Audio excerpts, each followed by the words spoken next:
Le Liban a également été sans doute évoqué lors de la rencontre privée à Paris aujourd'hui entre le président tunisien M. Bourguiba et le ministre algérien des Affaires étrangères M. Bouteflika. C'est à la demande du président algérien Boumedienne que M. Bouteflika est venu à Paris rencontrer le président Bourguiba. Mais l'essentiel des conversations a-t-il porté sur une médiation entre l'Algérie et Paris par Tunisie interposée? C'est tout à fait possible. Voici en tout cas ce que vient de déclarer le ministre algérien des Affaires étrangères, M. Bouteflika, à Christian Bousquet. Le président Boumedienne m'a chargé d'un message de fraternité et d'amitié pour son frère et ami, le président Bourguiba, qui, comme vous le savez, est une très grande figure, non seulement pour la Tunisie, mais également au plan du Maghreb arabe.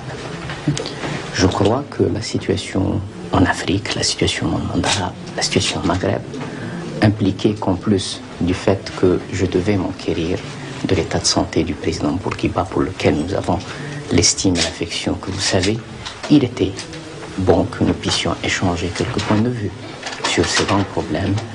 Et le président Bourguiba, puis-je le souligner ici, et apporte une contribution très substantielle et très positive à l'appréciation des événements actuellement en cours aussi bien dans notre région que dans d'autres régions du monde.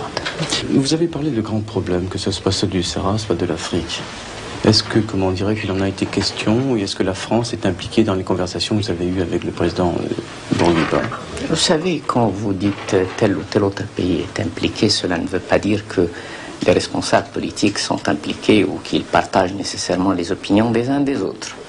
Ce qui est absolument certain, c'est que la politique algérienne est une politique extrêmement claire et je n'ai pas besoin de l'expliquer ici. De même que l'estime, je pense, l'estime dont bénéficie le président Bourguiba à la fois en Tunisie, en dehors de la Tunisie, font que naturellement, il ne peut être qu'écouté, principalement sur les problèmes qui se posent dans une région à laquelle la Tunisie appartient tout naturellement.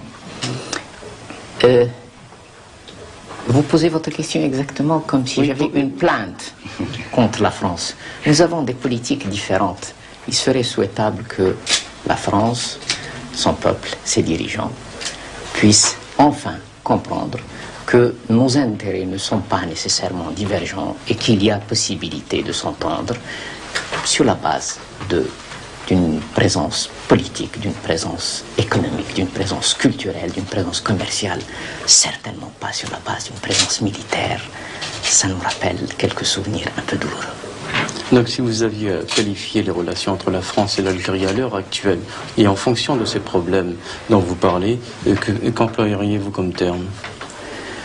Oh, vous savez, je crois être dans la maison de quelqu'un qui un jour avait dit qu'il ne fallait jamais insulter l'avenir. La Méditerranée, c'est bien peu de choses entre les peuples français et algériens. Je crois que ce qui nous lie est beaucoup plus important que ce qui peut nous séparer. Plus tôt nous discuterons, mieux cela vaudra. Mais j'ai bien expliqué que s'il n'y avait de préalable ni d'un côté ni de l'autre, il est tout à fait clair que le recours à l'intervention armée n'est pas la meilleure façon de dialoguer. Un mort et 100